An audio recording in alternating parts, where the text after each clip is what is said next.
Untuk mempersingkat waktu, mari kita sambut yang terhormat Bapak Dr. Rusmadi MAG. Kepadanya waktu dan tempat dipersilakan.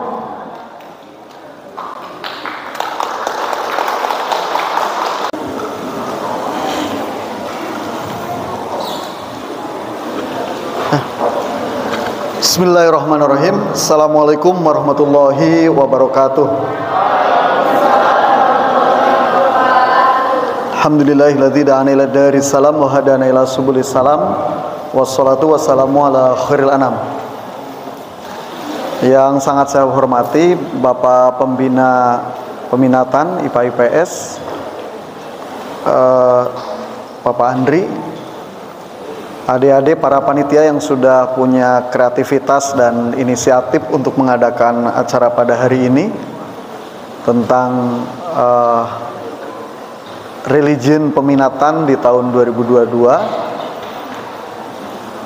Terima kasih adik-adik sudah berjuang keras, sudah membangun kepemimpinan dan kreativitas untuk mengadakan acara diskusi ilmiah pada hari ini tentang beragama di zona virtual. Jadi beragama dan bersosial di agama di zona virtual. Walaupun tadi nanti saya akan jelaskan tentang generasi-generasi di Indonesia, di dunia ya, adik-adik. Kadang-kadang kita itu latah saja sudah milenial. Nah, milenial itu apa? Itu generasi milenial. Nah, apakah adik-adik termasuk generasi milenial atau bukan? Nanti kita akan sampaikan ke sana. Nah, bagaimana beragama dan bersosial di zaman virtual. Jadi adik-adik, zaman virtual ini zaman yang memang sudah menjadi ekosistem dunia saat ini. Jadi tadi Pak Andri nanya, Kang, zaman virtual itu mau berakhir ya? Tidak akan berakhir. Kelihatannya menurut saya kalau nanti kiamat baru berakhir zaman virtual. Bahkan sekarang beberapa ilmuwan mengembangkan apa yang disebut dengan metaverse gitu. Agama pun masuk ke wilayah itu. Kemarin ada yang berpendapat, bercanda, gimana kalau ini haji ini susah sekali. Penduduk muslim itu sudah hampir lebih 1,5 miliar. Kalau semua harus berhaji di tanah tanah suci sana, itu agak sulit gitu. Maka menggunakan teknologi yang disebut dengan metaverse. Kita di tempat kita tetapi seolah-olah kita berada di wilayah itu. Nah, adik-adik, memang era sekarang itu disebut dengan digital era digital gitu. Era digital. Ini saya cerita pengalaman terakhir saya ke luar negeri ya. Ke Australia tahun 2019. Jadi detik-detik sebelum pandemi COVID-19. Saya berkesempatan untuk thalabul ilmi di sana, berkolaborasi dengan para profesor di sana untuk kajian community development di University of Newcastle. Jadi Australia itu nama-namanya mirip-mirip Inggris gitu. Karena rata-rata memang Australia itu asalnya buangan orang-orang Inggris, tetapi kemudian sekarang menjadi sebuah negara. Nah, adik-adik, ketika dulu saya terakhir ke luar negeri tahun 2019 itu ya, sebelum ke luar negeri itu saya belajar juga main game sama anak saya. Anak saya yang MI gitu. Suka main game, suka top up gitu ya. Sama ibunya kan nggak boleh top up itu. Kalau sama bapaknya berapa? 50.000 ya saya kasih top up gitu. Berapa lagi? 100 saya kasih gitu. Mendidik nggak bagus ini ya. Nah, sehingga kemudian mekanisme bagaimana main game, kita bayar dan seterusnya, ternyata itu adalah juga adik-adik cara-cara kita melakukan perjalanan ke luar negeri. Nah, contoh adik-adik, kita beli tiket ke luar negeri itu dari rumah. Memesan apartemen juga dari mana? Dari rumah itu. Semua dilakukan dari rumah, yaitu melalui apa? Media HP virtual gitu, virtual. Nah, kalau dulu banyak hal kita naik pesawat itu dituntun oleh pemilik, bukan pemilik oleh karyawan maskapai. Sekarang itu kita cetak tiket sendiri gitu ya, nanti masuk sendiri, ngilo bagasi sendiri, kalau lebih kita kurangi sendiri dan seterusnya, kecuali mau masuk ada pramugari gitu. Jadi betapa semua kita urus sendiri dengan jalan virtual gitu. Dan hampir semua kehidupan itu sekarang cara kerja kita itu cara kerja online gitu. Nah, itu yang disebut dengan digital gitu. Digital, era digital itu ditandai pertama, istilah yang pertama itu ada disruption. Mau mesen taksi itu susah, harus megat di mana gitu ya. Sekarang tidak ya. Kita sedang di WC pun bisa pesan taksi. Kita bisa pesan ojek gitu. Ya. Dulu kalau mau lihat berbagai barang-barang yang bagus, kita harus ke mall. Mallnya minimal kalau di Tasik, di wilayah Priangan ini ke Asia Plaza gitu. Nah, tapi sekarang enggak. Anda cukup buka Shopee, buka Lazada, bibli.com, apalagi JDID,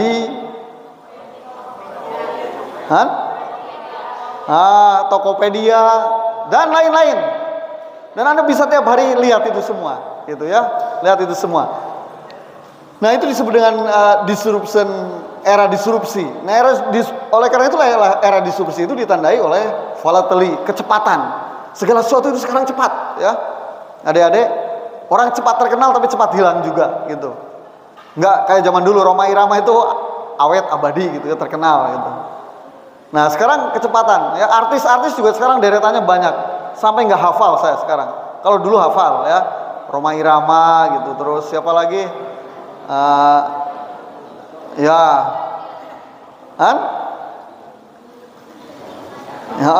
Gitu ya, ada Ebit GAD gitu zaman saya mah ya. Kemudian ada Dewa 19 waktu saya SMP gitu ya. Ahmad Dhani gitu ya.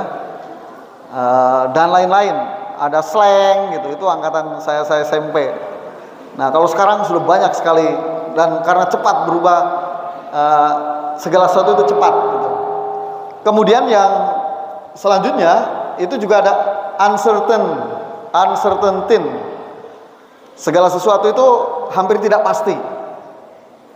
Adik-adik, adanya pandemi COVID-19 itu tidak ada yang membayangkan, sehingga itu mengubah cara hidup manusia di dunia. Bukan saja di Indonesia, tetapi di mana? Di dunia. Cepat saja. Kemudian juga kompleks. Masalah makin kompleks. Perangnya Ukraina sama Rusia.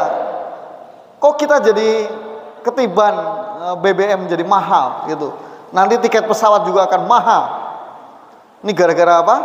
Perang Rusia dan Ukraina gitu. Itu kompleks. Sekaligus juga ambigus zaman kita ini, ya. Yang benar, yang salah itu hampir susah memastikan gitu. Sangat ambigu. Bahkan laki-laki perempuan juga makin susah membedakan. Ini zamannya zaman ambigu. Nah, oleh karena itulah kemudian kita masuk yang disebut dengan era industri. Era industri 4.0 yang ditandai ada artificial intelligence ya. Penggunaan kecerdasan artifisial itu ya. Kemudian Internet of Things, segala sesuatu hampir pasti kita tidak bisa hidup tanpa internet. Kalau dulu kamu bilang aku nggak bisa hidup tanpa kamu gitu ya, sekarang nggak bisa hidup tanpa internet gitu. Internet of Things ya. Kemudian advanced robotic, ada big data yang besar yang bisa dibaca oleh setiap orang.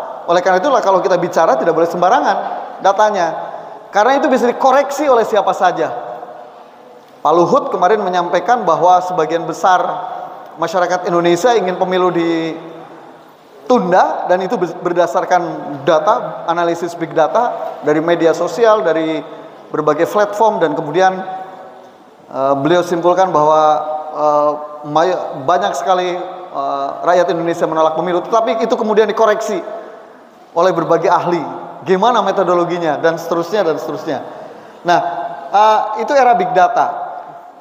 Termasuk era big data ini juga yang disebut dengan open source, ya, keterbukaan sumber-sumber ilmu pengetahuan, adik-adik. Jadi adik-adik yang tinggal di Ciamis ini, di pesantren Darussalam ini, itu bisa lebih hebat dari anak-anak Amerika, anak-anak Jerman, anak-anak Australia, anak-anak Inggris. Ketika kita juga melakukan sumber-sumber pengetahuan yang setara dengan mereka atau melebihi mereka. Nah, oleh karena itulah kita masuk disebut dengan digital apa? Transformation, transformasi digital. Nah, adik-adik, ini hasil sensus penduduk tahun 2020, ya, bahwa penduduk kita itu jumlahnya 270,2 juta, adik-adik. 220, berapa? 270,20 juta. Dari 220 itu 11,56% baby boomers, 10,89% post Gen Z, kemudian 27,94% itu Gen Z, kamu, ya, kamu itu namanya generasi Z, bukan milenial. Nah, yang milenial itu jumlahnya 25,87%, dan Gen X, nah bapak ini X, ya, istri generasi milenial, bapak generasi X, gitu. Nah, itu 21,88%. Dari jumlah penduduk itu, adik-adik, pertumbuhan penduduk Indonesia itu per tahun 1,25%. Jadi kalau 10 tahun kemudian sudah nambah, ya kali saja 27 kali, ya minimal 27 juta ke depan, itu lebih. Nah, kemudian jumlah penduduk kita 70,72% itu menunjukkan usia produktif. Nah, 9,78% usia lansia alias tidak produktif. Nah, bagaimana kondisi penduduk Indonesia? Adik-adik, ternyata kalau ada 102 laki-laki, itu ada 100 perempuan. Jadi adik-adik, untuk penduduk Indonesia lebih banyak laki-laki, perempuan masih diperebutkan. Tenang saja yang masih jomblo, ya. Nah, jumlah penduduk itu sebarannya di mana? Paling besar di Pulau Jawa, 56,10%, disusul Sumatera, Kalimantan, dan daerah-daerah lainnya. Nah, saya ingin sampaikan istilah-istilah dari generasi ke generasi. Pertama, ini yang disebut dengan generasi baby boomers. Lahirnya 1946 sampai 1964. Kakek Anda, bapak Anda mungkin masuk di sini, ya, itu. Ini cirinya berjiwa petualang. Rata-rata pada mengembara. Optimistik, nggak pernah pesimis, gitu, ya. Berorientasi pada kerja. Jadi seluruh waktunya untuk apa? Kerja. Lihat nenek kakek Anda yang yang sudah bongkok-bongkok gitu, nggak mau duduk manis saja tiap hari di kursi. Dia akan melakukan apa saja. Membersihkan rumput, ya, mencuci piring, kalau lihat piring kotor itu, ya, menyapu, mengepel. Oleh cucunya nggak boleh pun tetap dia lakukan. Kemudian yang kedua adalah generasi apa? X, 1965 sampai 1976. Nah, bapak termasuk, ya, 1974. Cirinya individualis. Individualis, ya, artinya percaya diri, kerja, gitu, mandiri, gitu, luas.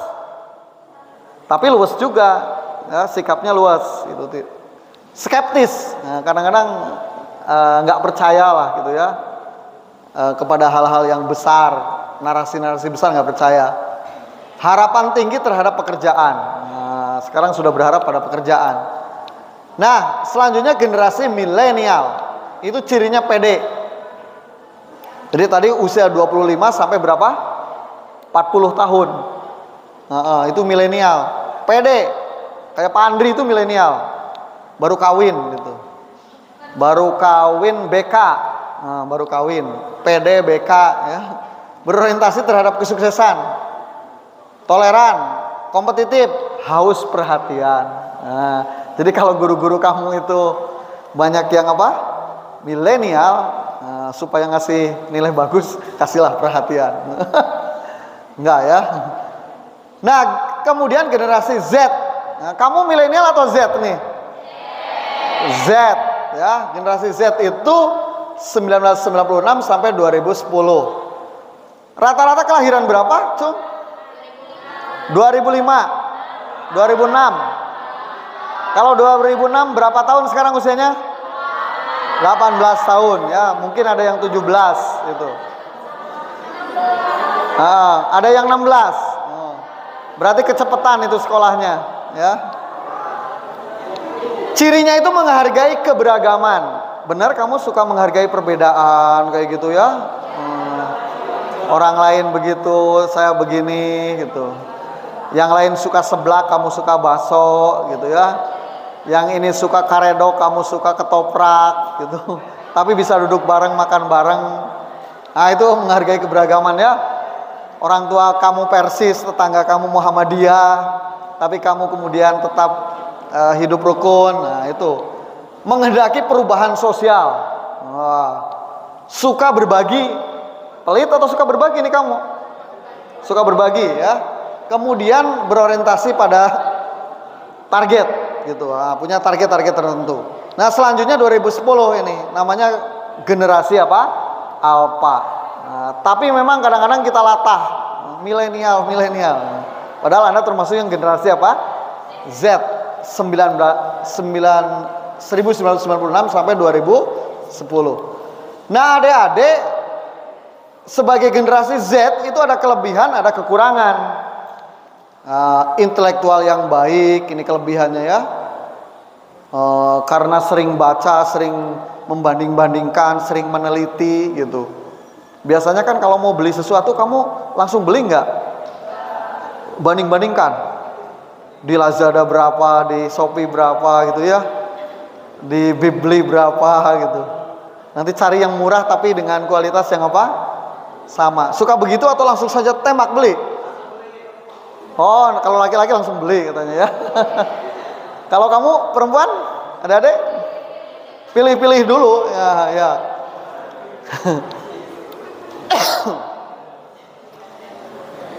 Kemudian terbuka terhadap segala sesuatu. Maaf. Kemudian yang ketiga, mendapatkan informasi yang lebih banyak. Karena sumber informasi tidak saja dari buku, tetapi sumber-sumber online. Gitu. Kemudian motivasi tinggi terhadap suatu hal. Nah, punya motivasi kamu. Apa motivasinya? Sukses belajar ya. Kemudian dapat melakukan banyak hal dalam satu waktu. Makanya kadang-kadang kamu tuh pinter ya. Ininya telinganya satu pakai headset, satu dengerin guru gitu. Tangannya pegang apa lagi. Tapi hebatnya kadang-kadang kamu ketika ditanya guru walaupun sedang pegang HP, kamu bisa apa? Menjawab. Nah, itu namanya multitasking. Makanya Bapak mah jarang marah kalau ada mahasiswi atau siswa saya lagi ngajar pegang HP. Kecuali kalau lagi ngajar kamu ngomong melulu, nah itu suka ditegur gitu ya. Kayak yang di belakang tuh ngomong melulu berdua ya, gitu.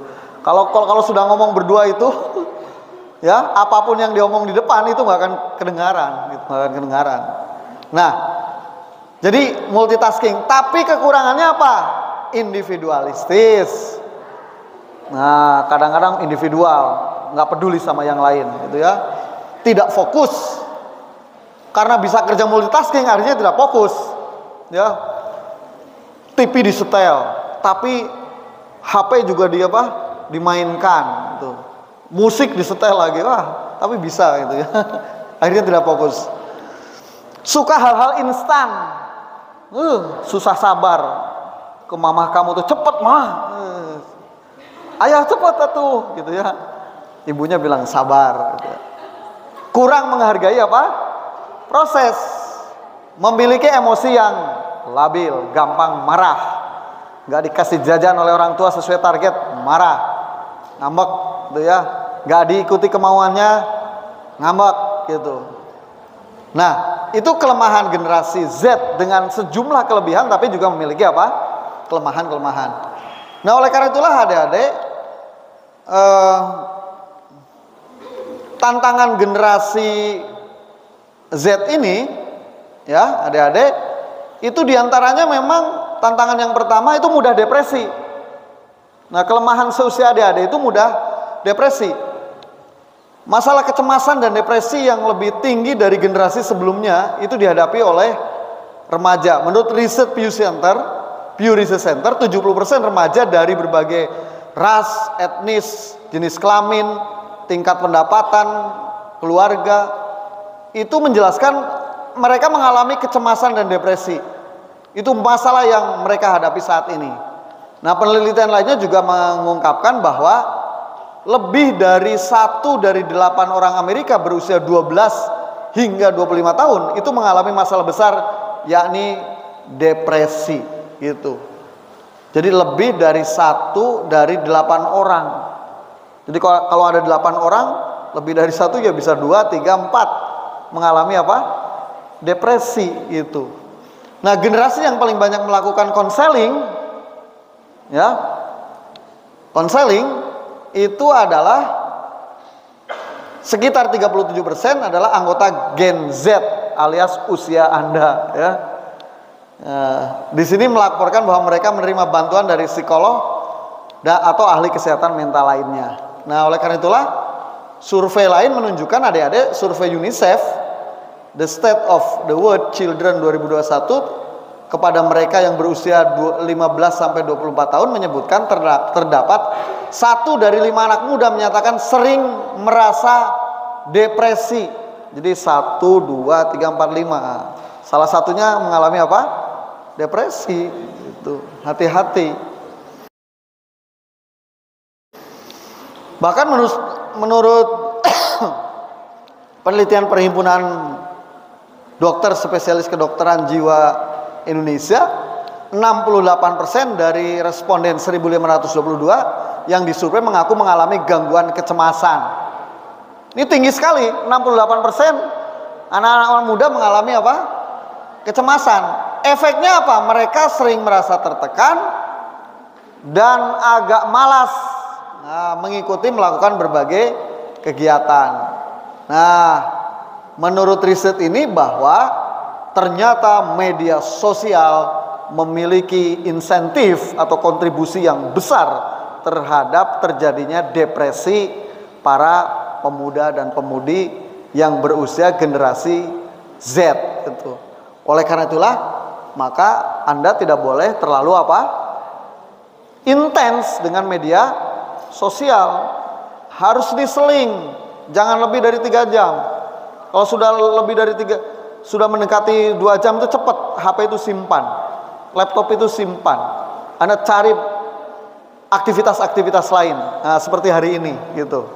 Ya, ini bahkan di Amerika Serikat ada penggunaan media sosial itu menjadi penyebab terjadinya bunuh diri, gitu. Ya, karena melihat berbagai hal kemudian bunuh diri. Parahnya tingkat kecanduan di medsos pada generasi ini juga menciptakan generasi yang individualis dan rendah akan simpati. Nah, itu karena media apa? Sosial. Ada IG, ada apa lagi? TikTok, ada Facebook, ada Twitter gitu. Nah, terlalu intens itu berbahaya. Nah, bagaimana mengatasi gangguan pertama ini bagi anak-anak muda tentang apa? Gangguan kecemasan. Ini ada cara eksternal, ada cara apa? Internal. Menurut saran para ahli psikologi. Nah, secara eksternal apa? Dapat dimulai dari membentuk lingkungan sosial yang sehat dan saling mendukung. Ya, adik-adik. Nah, secara internal itu dimulai dari diri sendiri. Jadi supaya Anda tidak depresi, pertama Anda harus mendapatkan lingkungan yang apa? Lingkungan yang sehat juga. Anda berjejaring dengan lingkungan yang sehat. Anda berteman dengan teman-teman yang membawa hal-hal positif, bukan hal-hal apa? Negatif. Nah, Anda masuk pesantren itu sudah cocok. Bagian dari membangun situasi kondisi yang apa? Sehat gitu. Nah, kemudian yang kedua, secara internal Anda mulai mengenali diri sendiri, menghargai diri Anda, mengubah cara berpikir yang lebih positif. Sekarang kan di media Twitter itu perbincangannya generasi Z overthinking, overthinking? Yes. Nah, pikiran-pikiran yang tidak terkendali. Anda lihat Doni Salmanan gitu ya, dengan istrinya yang cantik, mobilnya berjejer, motornya dari koleksi motor-motornya yang bagus-bagus. Bapak juga pengen ya gitu. Doni itu makin meracuni Anda. Anda ingin seperti Doni Salmanan yang usia 24 tahun tetapi sudah menjadi orang yang kaya raya. Muncul lagi ada Indra Kents gitu, yang pamer gitu ya. Ini jamnya berapa? Harganya 500 juta. Murah banget murah banget gitu ya. Tetapi kemudian baru juga setahun belum lama ya, semuanya sekarang diangkut kemana? Ke Bareskrim Polri, dari mulai orangnya sampai harta bendanya gitu, harta bendanya yang itu tadinya menjadi idola generasi milenial, generasi Z gitu. Tapi ternyata melakukan hal-hal yang tidak halal gitu ya. Menurut Polri ada tindak-tindak penipuan ya.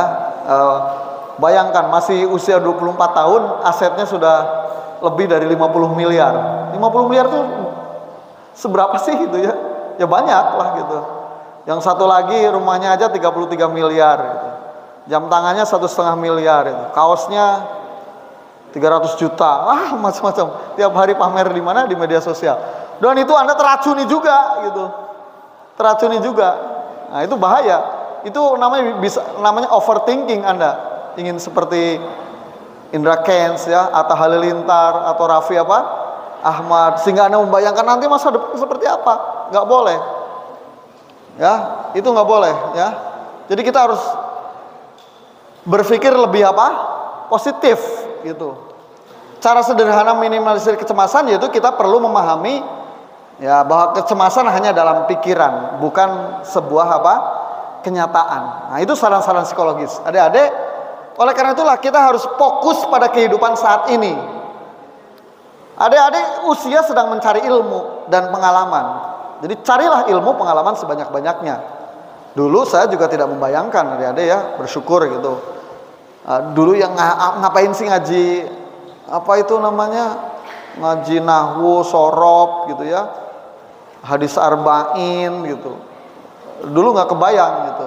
Ternyata itu bagian penting untuk membangun kepribadian, karakter, spiritualitas kita gitu.